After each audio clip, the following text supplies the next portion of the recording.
Good evening, gang. David Gubble, Thinker Farmer here.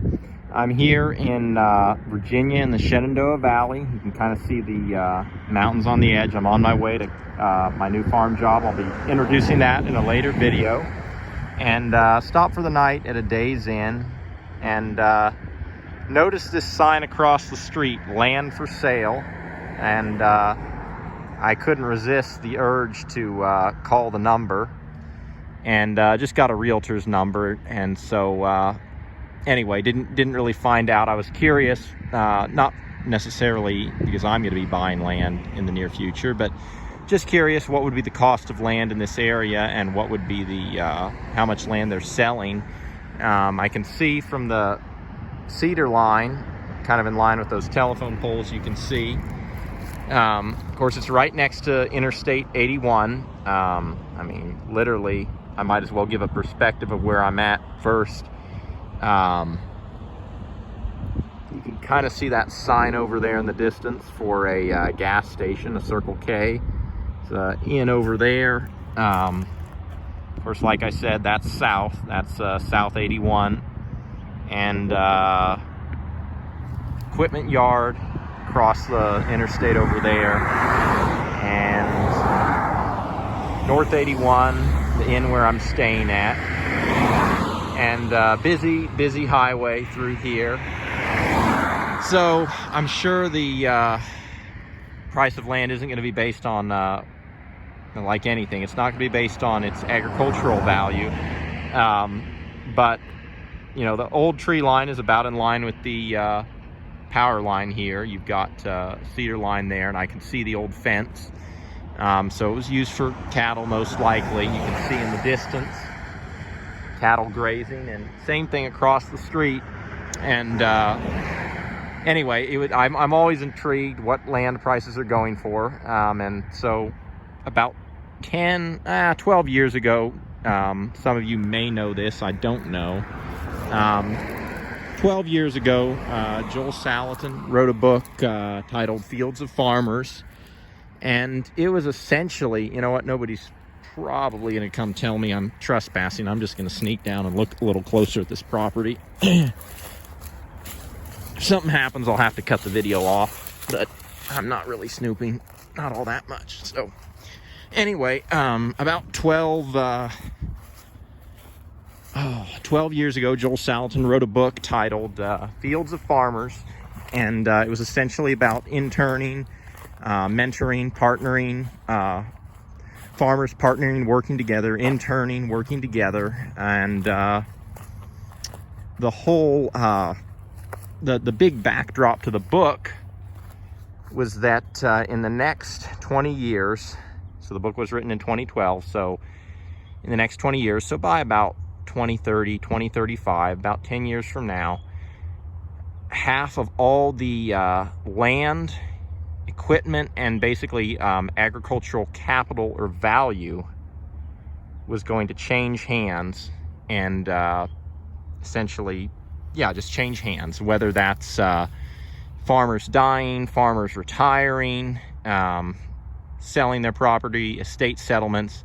Half of all the agricultural land in the U.S., half of all the infrastructure, all the equipment and all that was going to have to switch hands, because the older generation of farmers is going to have to retire or die, and someone is going to have to take their place, or maybe won't take their place. And so when I saw this this sign, land for sale, I called the number about 5 minutes ago, and I was just curious, what is this going to go for? Because land prices today have nothing to do with agricultural value, especially a piece like this that's right off of I-81. I mean, my neighbor Cap down in South Louisiana, he bought land for around $100 an acre 50, 60 years ago, maybe 150, we'll say, 60 years ago, back in the 60s. And today, that some of his land, not all of it, is worth over a six-figure amount per acre. So it's gone from being you know, $100 an acre to over $100,000 an acre. And it's really, at that point, I almost don't care what you do with farming unless you're doing vertically integrated greenhouses. You're not going to be able to make that work on You're not, whatever you do, certainly with just grazing cattle and grass, no matter how good your grazing is, you are not going to be able to justify that kind of land purchase. You're going to have to be doing something. You're either going to be looking at it as a long-term, essentially a conservative investment strategy, or you're going to be looking at it for commercial real estate most likely, but farming is not going to be in the books. And anyway, what I wanted to say is, you know, that book was written 10 years ago, or over a decade ago. The land transition is happening now. The farmers are dying, or have already died. They have retired, and now the land is changing hands. And whether that's Bill Gates buying the land, whether that's a corporate, you know, maybe a corporate farm system buying the land, or maybe a realtor's buying the land and a corporation is renting the land out. However that happens, and this is why people say the day of the family farm is past. And I probably shared this in a video before, so it is a little bit redundant, although it's pretty genuine when you're just stopping at a hotel and there you go, you see it happening, you see the land going.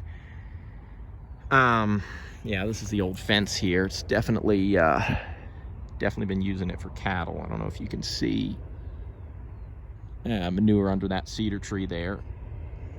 My phone battery is getting low, so I probably can't make this video too long.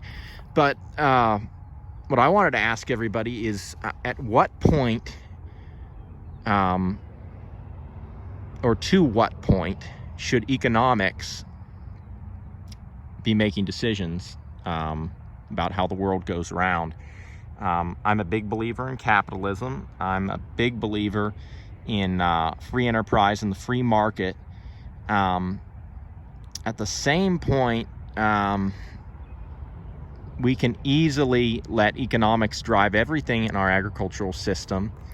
And the thing is, our agricultural system is so heavily subsidized, and more or less, I'm going to start heading back in case somebody sees me and starts wondering what I'm doing.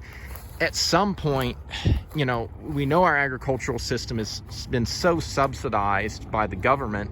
At what point do you say, you know, economics can't be the way I make this decision anymore? I'm going to have to make a decision based on a value system or something else, because, you know, what our economics have done for us is allowed most things. Energy costs have gone up in the world. Land costs have gone up.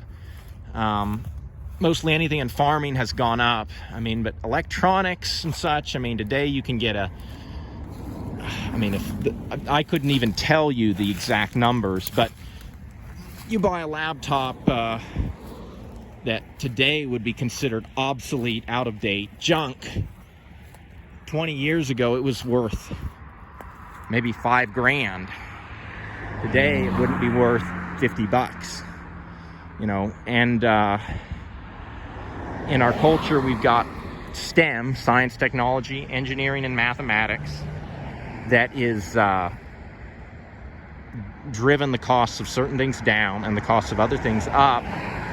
And so I think at some point as an individual, money has to stop driving your decisions. You have to make things work, but you've also got to think about your values, your goals in life, and what really matters for you. And when the almighty dollar, which is not almighty anymore, I mean, that's another conversation. If the almighty dollar is how you're basing all your decisions, you've gone a wrong path and you need to look somewhere else.